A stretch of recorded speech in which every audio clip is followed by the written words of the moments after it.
Assalamualaikum warahmatullahi wabarakatuh. Selamat datang di channel Minum Malam. Sebelum kita lanjut ke ceritanya, tekan dulu tombol like dan jangan lupa tekan juga tombol subscribe channel ini. Gratis ya, Sobat Malam. Nyalakan juga lonceng notifikasinya agar tidak ketinggalan cerita-cerita lainnya. Dan seperti apa untuk kisah kali ini?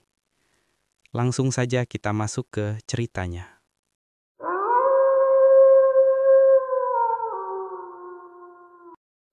Kalian pernah nggak merasa sesuatu terlalu murah untuk bisa dipercaya? Nah, cerita kali ini dimulai dari sana. Namanya Lesti, seorang mahasiswi perantau dari Malang yang sedang kuliah di Jakarta. Dia baru saja pindah dari kos lamanya karena biaya sewa naik, sedangkan kiriman dari orang tua pas-pasan. Setelah beberapa hari mencari, ia menemukan sebuah iklan di grup mahasiswa. Apartemen murah, lokasi strategis, lantai 7, harga nego. Harga sewanya jujur terlalu murah untuk ukuran Jakarta. Bahkan lebih murah dari kos-kosan biasa. Itu yang bikin Lesti tergoda. Tanpa pikir panjang, sore itu juga ia mendatangi alamat yang tertera. Gedung apartemen itu berdiri di dekat Pasar Senen. Dari luar, tampak tua. Cat dinding sudah pudar kekuningan, jendela-jendela kacanya buram penuh debu. Tidak terlihat seperti apartemen modern yang biasanya menjulang dengan megah. Bangunannya justru mirip rumah susun lama dengan lorong panjang dan balkon besi berkarat. Ketika Lesti melangkah masuk ke lobi, suasananya langsung terasa berbeda. Lampu-lampu neon tua berkelip, sebagian mati, membuat cahaya putih redup seperti akan padam sewaktu-waktu. Bau lembab menusuk hidung, bercampur dengan aroma kapur barus yang entah sengaja ditaruh untuk menutupi sesuatu. Udara di dalam terasa dingin meski pintu utama terbuka. Dingin yang menusuk tulang, bukan dingin dari AC. Suara lift tua berderit-derit dari kejauhan. Lesti menatap ke arah sumber suara, melihat pintu lift besi yang berkarat membuka dengan gerakan lambat. Di depan lift itu berdiri seorang pria tua, mengenakan seragam kusam dengan topi lusuh. Dialah penjaga apartemen itu.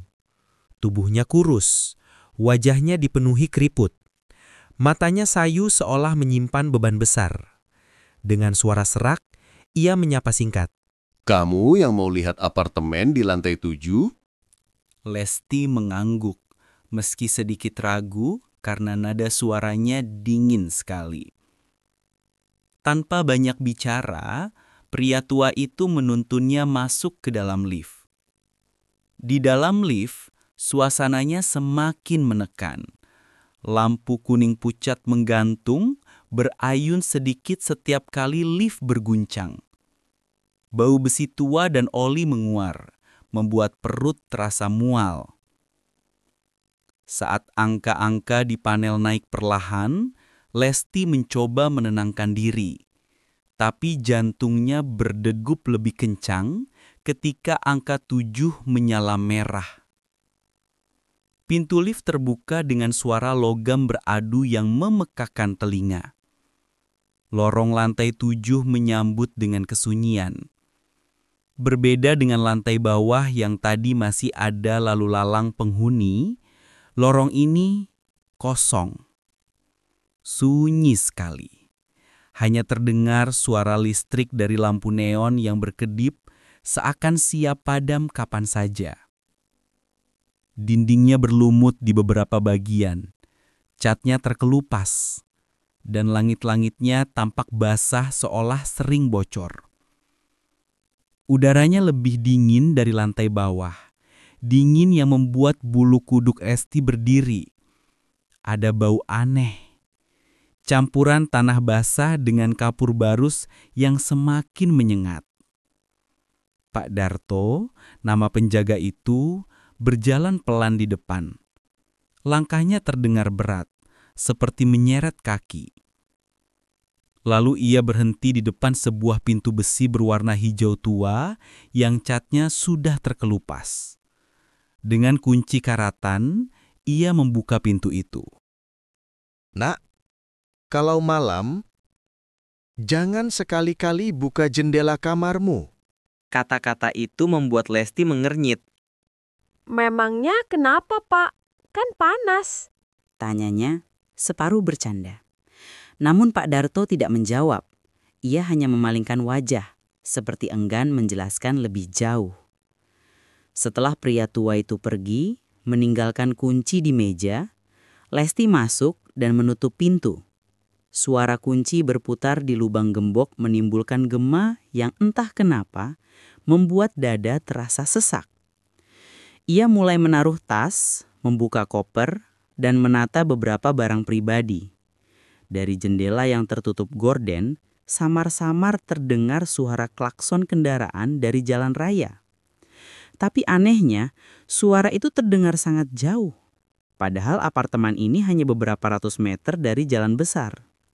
Seolah-olah kamar ini terpisah dari hiruk-pikuk kota di luar sana. Lesti duduk di ranjang. Kasurnya keras, pernya berdecit pelan saat ia menekan. Udara di kamar ini benar-benar dingin. Kulit lengannya merinding dan jari-jarinya terasa kaku. Ia sempat berpikir mungkin ada angin dari celah jendela. Tapi ketika ia mendekat, gorden justru terdiam rapat. Tidak ada celah udara sedikit pun.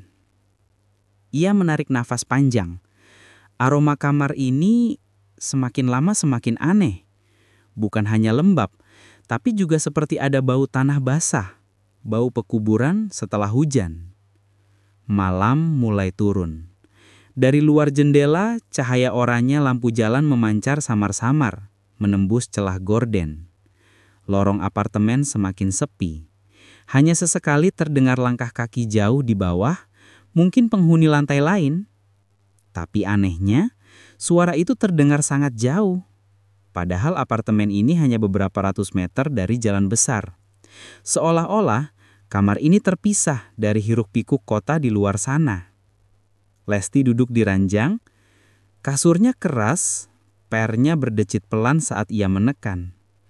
Udara di kamar ini benar-benar dingin. Kulit lengannya merinding dan jari-jarinya terasa kaku. Ia sempat berpikir mungkin ada angin dari celah jendela. Tapi ketika ia mendekat, gorden justru terdiam rapat. Tidak ada celah udara sedikit pun. Ia menarik nafas panjang. Aroma kamar ini semakin lama semakin aneh. Bukan hanya lembab, tapi juga seperti ada bau tanah basah, bau pekuburan setelah hujan. Malam mulai turun.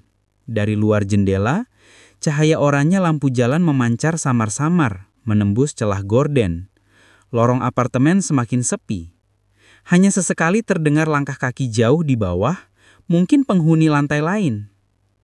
Lesti duduk di meja sambil menyalakan lampu belajar. Cahaya kuningnya cukup hangat, tapi tidak bisa mengusir rasa dingin yang menusuk tulang.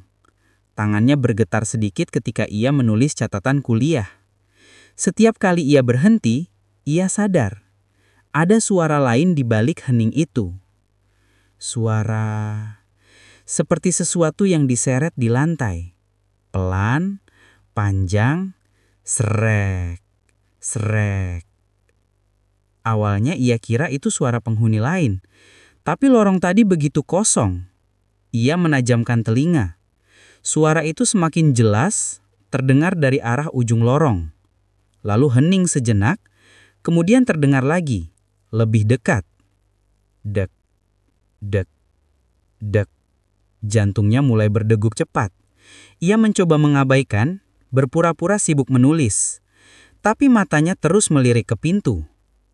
Tiba-tiba, dari bawah pintu, terlihat bayangan hitam bergerak pelan, seolah seseorang berjalan melewati lorong. Tapi anehnya, suara kaki tidak terdengar. Hanya suara kain diseret. Lesti menelan ludah. Ia berusaha meyakinkan diri bahwa itu hanya penghuni lain yang pulang larut.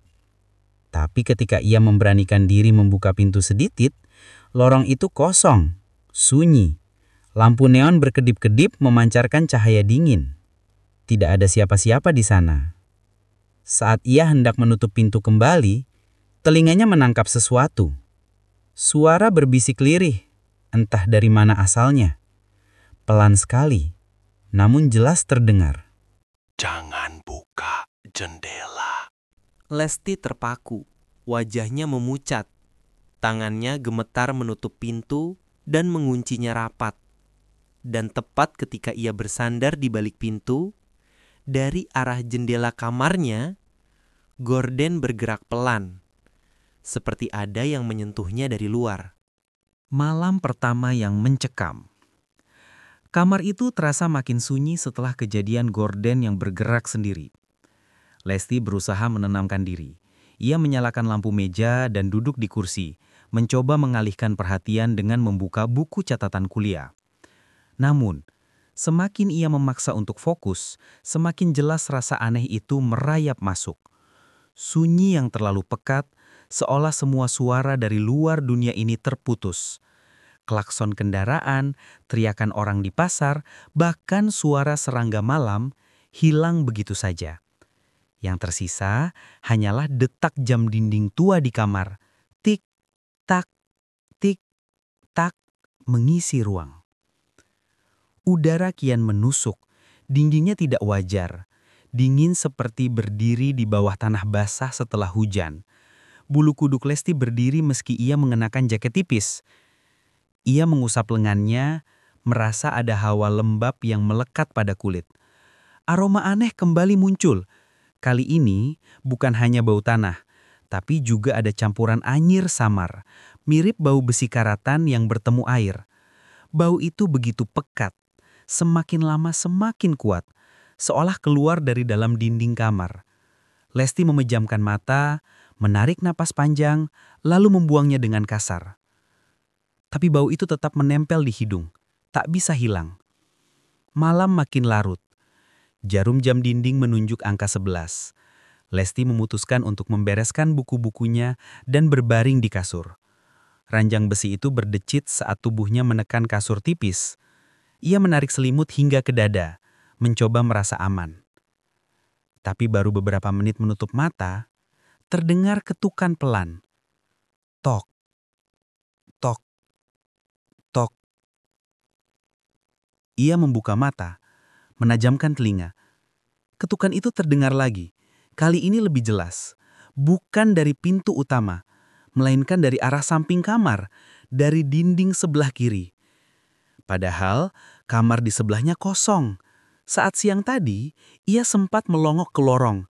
Semua pintu di lantai 7 tampak terkunci. Sebagian bahkan disegel dengan papan kayu. Ketukan itu berulang. Ritmenya lambat, seolah seseorang mengetuk dengan punggung jari. Tok, tok, tok.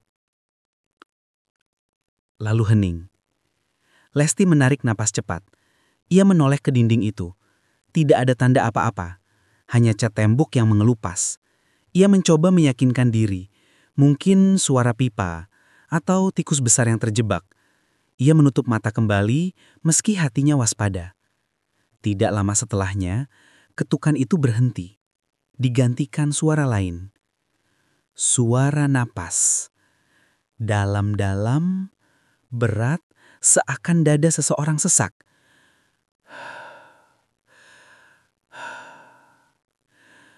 Suara itu berasal dari arah jendela.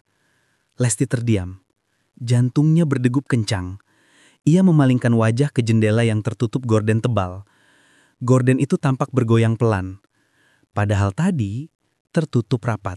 Napas itu terdengar makin jelas, makin dekat. Rasanya seperti ada seseorang yang berdiri tepat di balik gorden, menempelkan wajah ke kaca, menghembuskan napas berat. Lesti menelan ludah. Tangannya gemetar saat meraih ponsel di meja samping ranjang. Ia menyalakan senter. Cahaya putih kecil menyorot ke arah jendela. Gorden masih menutup rapat. Tapi bayangan samar tampak di balik kainnya. Bentuknya tinggi, dengan kepala miring ke samping. Lesti bangkit perlahan.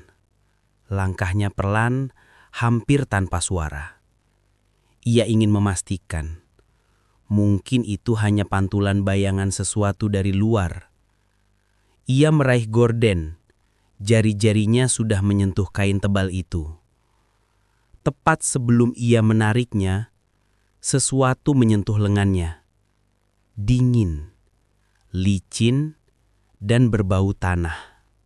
Lesti terlonjak mundur. Ia terjatuh ke kasur. Ponselnya terlempar ke lantai. Lampu senter padam, menyisakan kamar dalam kegelapan remang lampu neon. Dalam gelap itu, Lesti mendengar sesuatu. Suara kain diseret pelan dari arah jendela. Suara itu merayap masuk ke kamar. Bulu kuduknya berdiri semua. Ia merangkak cepat ke arah meja, menyalakan lampu belajar lagi. Cahaya kuning temaram kembali mengisi kamar. Saat cahaya menyebar, gorden jendela bergoyang lebih keras, seperti ada sesuatu yang berusaha masuk. Kainnya melambai-lambai meski jendela jelas terkunci. Dan dari celah bawahnya, sesuatu muncul. Sebuah tangan. Bukan tangan manusia biasa. Kulitnya pucat kehijauan, terikat kain kafan kotor penuh tanah basah. Jari-jarinya kaku, namun merayap perlahan, seolah mencoba meraih lantai kamar.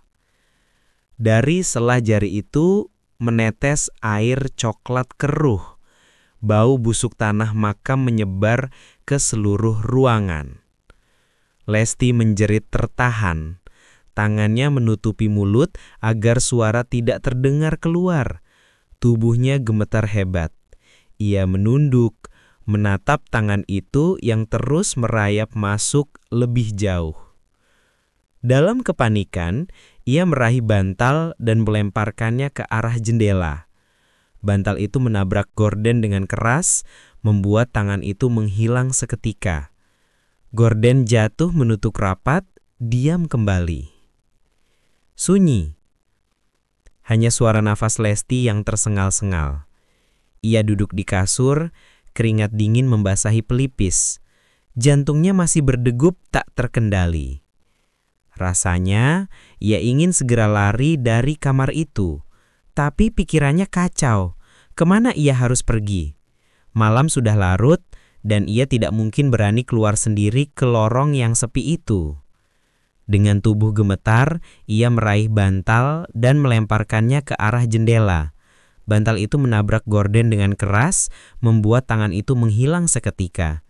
Gorden jatuh menutup rapat, diam kembali. Sunyi. Hanya suara nafas Lesti yang tersengal-sengal. Ia duduk di kasur, keringat dingin membasahi pelipis.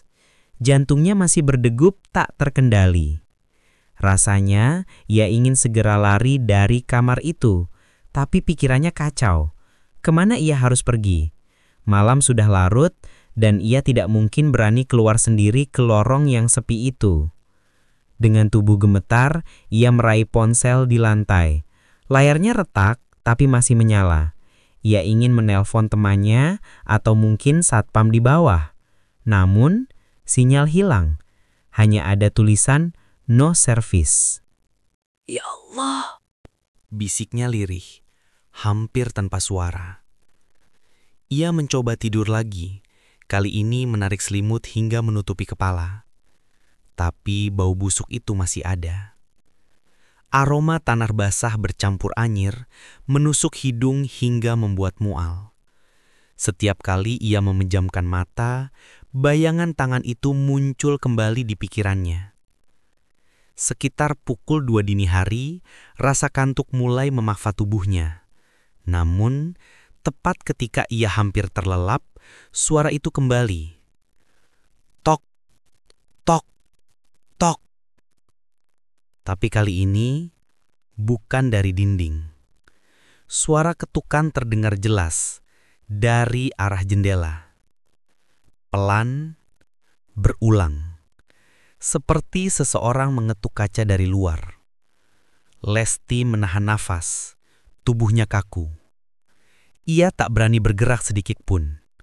Suara itu terus berlanjut, semakin cepat, semakin keras, hingga tiba-tiba berhenti. Hening. Lesti membuka mata perlahan dari balik selimut. Jendela terlihat diam. Gorden tetap tertutup. Tapi ketika ia menatap lebih lama, ia sadar ada sesuatu yang berbeda. Ada bekas sidik jari menempel dari balik kain gorden. Bukan satu, melainkan banyak. Jari-jari kaku terikat kain kafan, menekan kaca dengan keras hingga membentuk jejak hitam tanah basah. Dan tepat ketika Lesti ingin berlari, gorden itu bergeser sedikit. Sepersekian detik saja, tapi cukup untuk memperlihatkan sesuatu di baliknya. Wajah pucat, mata putih melotot, terikat kain kafan kotor, menempel tepat di kaca jendela, menatap lurus ke arah Lesti. Teror di lorong lantai 7. Malam itu, setelah 1 hari penuh mencoba mencari jawaban, Lesti justru semakin diliputi rasa penasaran. Siang tadi, ia sempat memberanikan diri bertanya pada beberapa penghuni di lantai bawah. Mereka semua awalnya ramah, tapi begitu Lesti menyebut lantai 7, wajah mereka langsung berubah. Ada yang tiba-tiba terdiam, ada yang pura-pura tidak mendengar, bahkan ada seorang ibu tua yang langsung bergegas masuk ke dalam unitnya, menutup pintu dengan suara keras tanpa mengucapkan sepatah kata pun. Lesti sadar, ada sesuatu yang sengaja mereka tutupi, tapi semakin orang lain menghindar, semakin besar pula rasa ingin tahunya. Apa yang sebenarnya terjadi di lantai itu?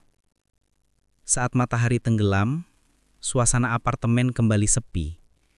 Dari balik jendela kamarnya, Lesti bisa melihat lampu-lampu kota berkelit di kejauhan. Tapi justru keheningan di dalam gedung terasa menekan. Pendingin ruangan berdesir pelan, tapi hawa di dalam kamar tetap terasa gerah dan lembab, seolah ada udara basi yang tertahan di dalam. Sekitar pukul 11 malam, Lesti tidak tahan lagi. Ia berdiri di depan pintu kamarnya, menggenggam gagang pintu erat-erat. Jantungnya berdegup lebih cepat dari biasanya. Ada suara samar dari luar sana. Suara seperti sesuatu yang bergeser atau diseret. Ia ragu beberapa saat, lalu akhirnya memutar knop pintu. Krek! Pintu itu berderit pelan, membuka jalan ke lorong panjang lantai 7. Cahaya lampu neon putih di langit-langit lorong berkelip redup. Sebagian mati, sebagian lain meredup, seperti kehabisan daya. Dinding lorong dipenuhi noda kusam yang mengelupas. Catnya tampak menua, seolah tak pernah benar-benar dirawat. Bau melati samar tercium, manis, menusuk hidung, tapi anehnya bercampur dengan bau anyir besi karat yang membuat perut mual. Lesti melangkah pelan. Sandal rumahnya beradu dengan lantai dingin yang terasa lembab. Semakin jauh ia berjalan, semakin aneh perasaannya. Seperti lorong ini lebih panjang dari yang ia lihat siang hari. Entah bagaimana, ujung lorong terasa semakin menjauh setiap kali ia melangkah. Dan saat itu, lampu di belakangnya padam. Pluk. Suara letupan kecil terdengar, dan lorong langsung tertelan bayangan. Lesti refleks menoleh, tapi yang ia lihat hanyalah kegelapan pekat. Satu-satunya cahaya hanyalah lampu di depan sana, yang redup dan berkelip. Ia menelan ludah, bulu kuduknya berdiri. Suara detak jam di dalam kamar tidak terdengar lagi, digantikan dengan suara asing. Keres, keres, seperti kain kasar yang diseret di lantai. Suaranya bergema, memantul dari dinding ke dinding, semakin jelas dan semakin dekat. Lesti memeluk dirinya sendiri, mencoba menenangkan napas yang memburu. Kakinya kaku, tapi rasa penasaran menuntunnya untuk terus maju. Ia mencoba menepis pikiran buruk, mencoba menganggap suara itu hanya khayalan. Namun, semakin ia berjalan, lampu-lampu di atas kepalanya padam satu persatu. Pluk, pluk, pluk, menyisahkan kegelapan yang semakin melingkupinya, sampai hanya tersisa satu cahaya lemah di ujung lorong. Dan dari arah ujung itulah, Lesti mendengar sesuatu. Hehehehe. Huhuhuhu.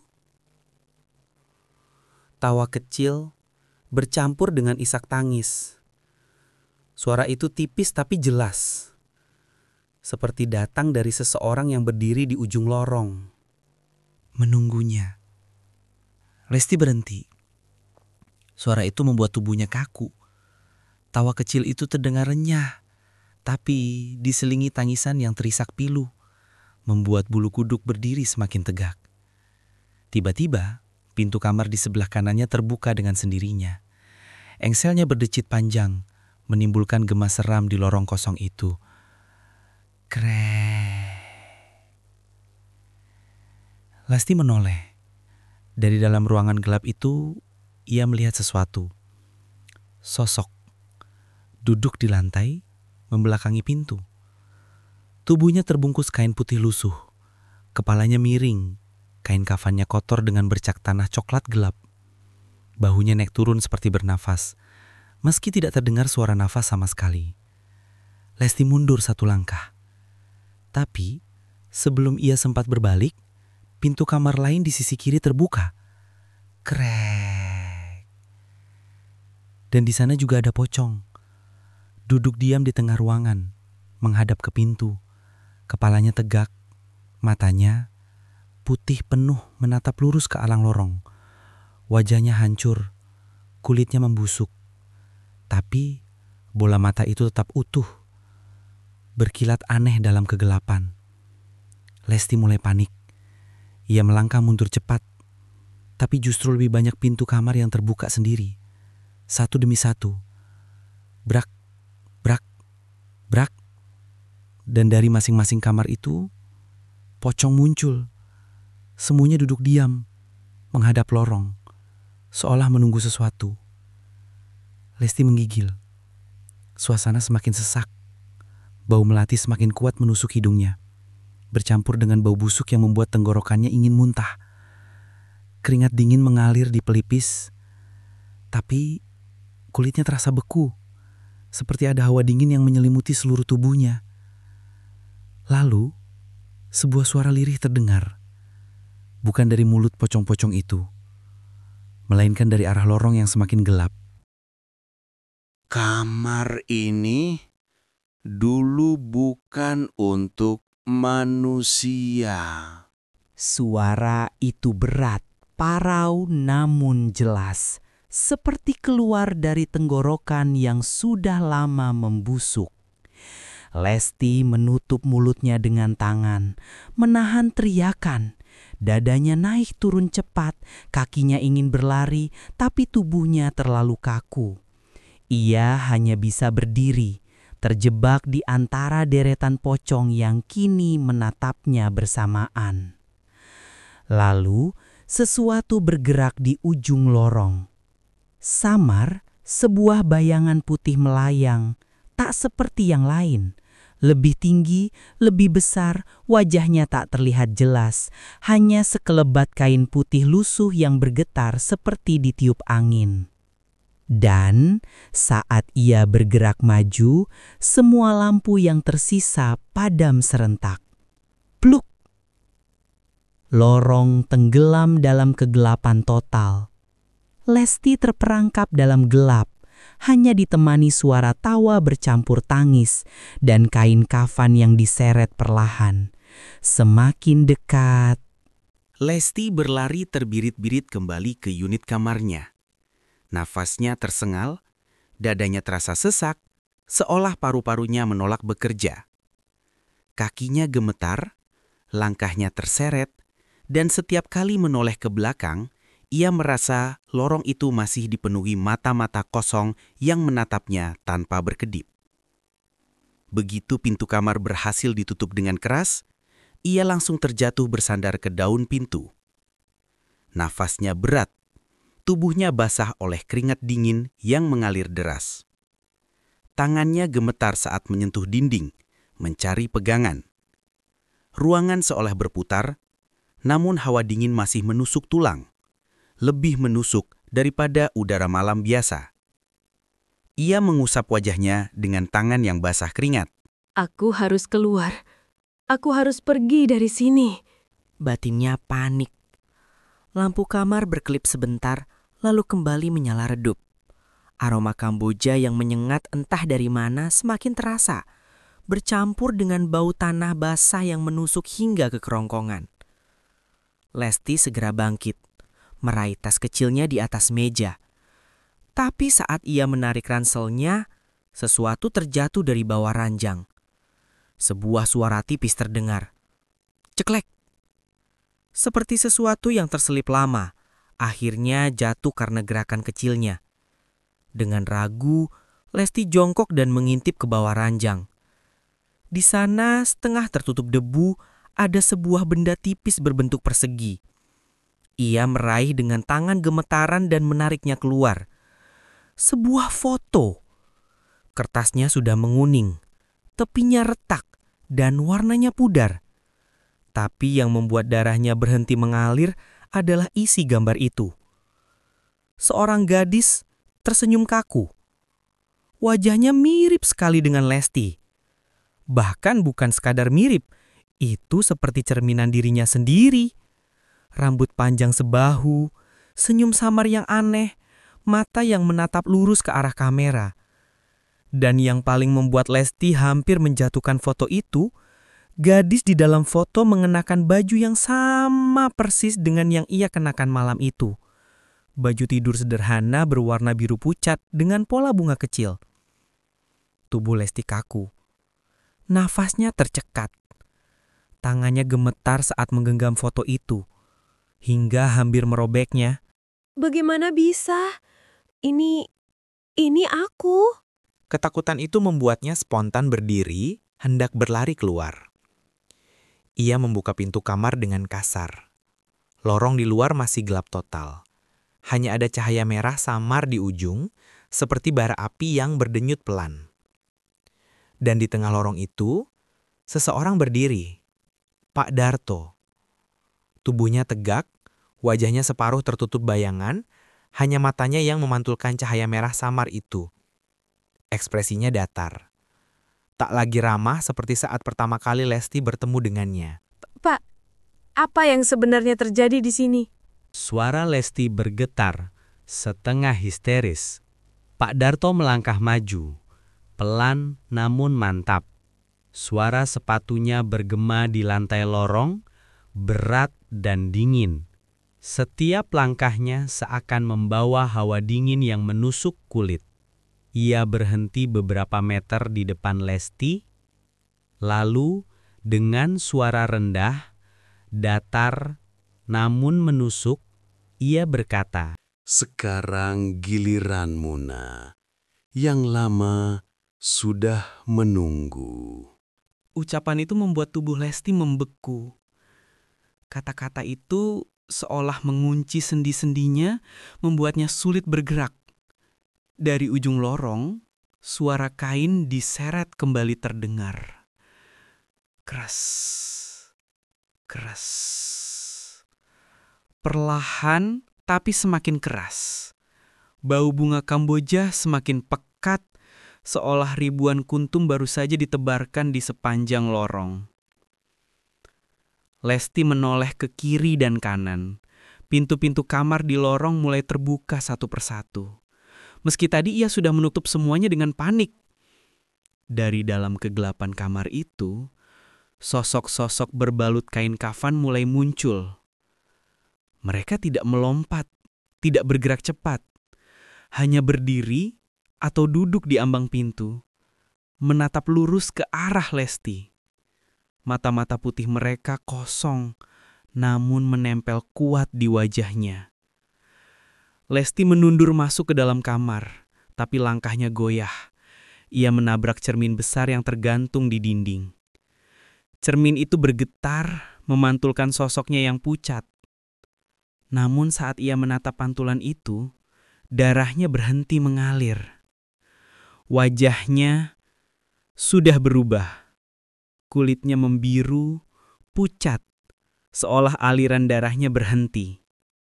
Bibirnya menghitam, matanya perlahan memutih, meninggalkan bola mata kosong. Ia bahkan melihat lingkaran gelap menghitam di sekitar lehernya, seperti bekas lilitan kain. Lesti terhuyung mundur menjerit lirih, tapi suaranya terdengar lemah, seperti ditelan udara dingin yang memenuhi kamar. Sementara itu, Pak Darto masih berdiri di luar, menatapnya dengan tatapan tajam yang dingin. Sudah lama, Nak. Setiap 10 tahun, satu penghuni baru datang menggantikan yang lama. Begitulah aturan lantai 7 ini. Sudah lama, Nak. Setiap 10 tahun, satu penghuni baru datang menggantikan yang lama. Begitulah aturan lantai 7 ini. Kata-kata itu menusuk lebih dalam daripada pisau. Lesti kini mengerti. Foto itu bukan kebetulan. Gadis dalam foto adalah penghuni sebelumnya. Gadis yang wajahnya sama dengannya. Dan kini, dialah yang menjadi pengganti. Suara pocong-pocong semakin ramai. Bukan lagi hanya kain yang diseret, tapi juga desisan lirih, napas berat, dan tangisan bercampur tawa. Lorong kini dipenuhi mereka. Bayangan putih berjejer di setiap pintu. Mengelilinginya. Lesti ingin berlari. Ingin kabur sejauh mungkin. Tapi tubuhnya semakin berat. Kakinya kaku. Kulitnya dingin dan pandangannya mulai buram. Di telinganya hanya tersisa suara berulang. Kamar ini bukan untuk manusia.